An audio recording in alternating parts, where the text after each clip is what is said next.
জাহানকোষা কামানের ইতিহাস। সেদিন পড়ন্ত বিকেল, উদ্দেশ্যবিহীনভাবে ঘুরতে ঘুরতে চলে গেলাম তোপখানায়। চারিদিকে সবুজ গাছপালা আর বাঁশঝাড়ে ঘেরা একটি নির্জন নিরিবিলি পরিবেশ। নবাবী আমলের তৈরি এই বিশাল কামানটি দুটি স্তম্ভের উপরে শুয়ে আছে একাকী, যেন আজও অতীত গৌরব বুকে নিয়ে আত্মমগ্নতায় বিভোর হয়ে আছে। কাটরা মসজিদ থেকে পূর্ব দক্ষিণ কোণে প্রায় 1 কিলোমিটার আর মুর্শিদাবাদ রেল স্টেশন থেকে পূর্ব দিকে প্রায় 1.5 কিলোমিটার দূরে গোবরা নালার পাশে বিশাল কামানের অবস্থান। এখানে গোবরা নালাকে আবার কাটরা ঝিলও বলা হয়ে থাকে। এই জায়গাটির আসল নাম হলো তোপখানা।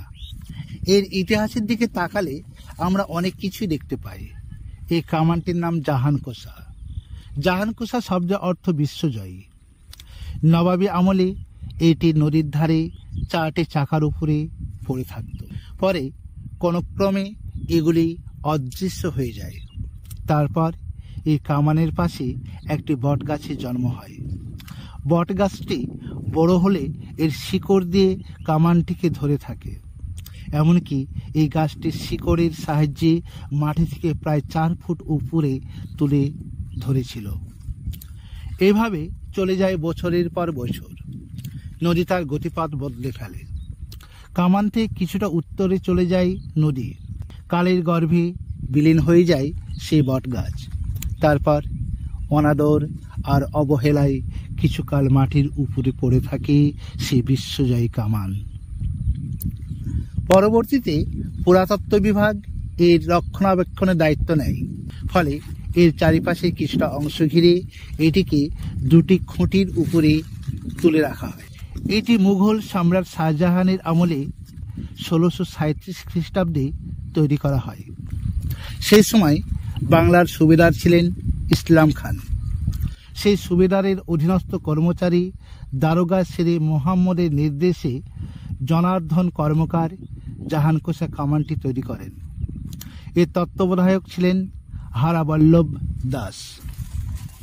এই বিশ্বজয়ী কামানের সবচেয়ে বড় বিষয় হলো এটি অষ্টধাতুর সংমিশ্রণে তৈরি, অর্থাৎ 8 প্রকার ধাতু মিশিয়ে এই কামানটিকে তৈরি করা হয়। এতে আছে সোনা, রূপো, তামা, দস্তা, সীসা, পারদ, লোহা আর টিন। এর পিঠের উপরে সুন্দর ফুলের কাজ করা আছে।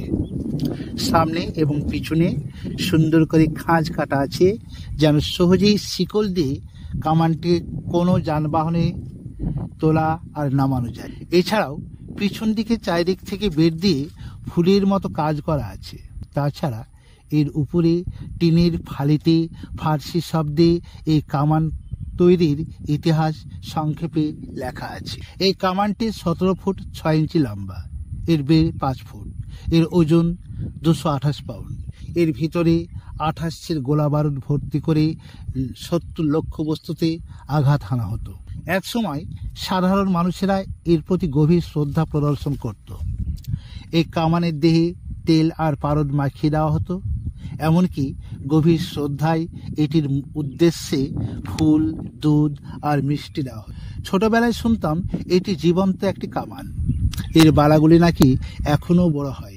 অবাক হতে হয় যে আজও খালি হাতে সামনে থেকে পিছনে বা পিছন থেকে সামনে মাপলে কম করে 6 ইঞ্চি ছোট বা বড় হয়ে যায়। মাপ কখনো সমান হয় না। মুর্শিদাবাদ ভ্রমণে এলে এই জাহানকোষা কামান না দেখলে ভ্রমণ অপূর্ণই থেকে যায়।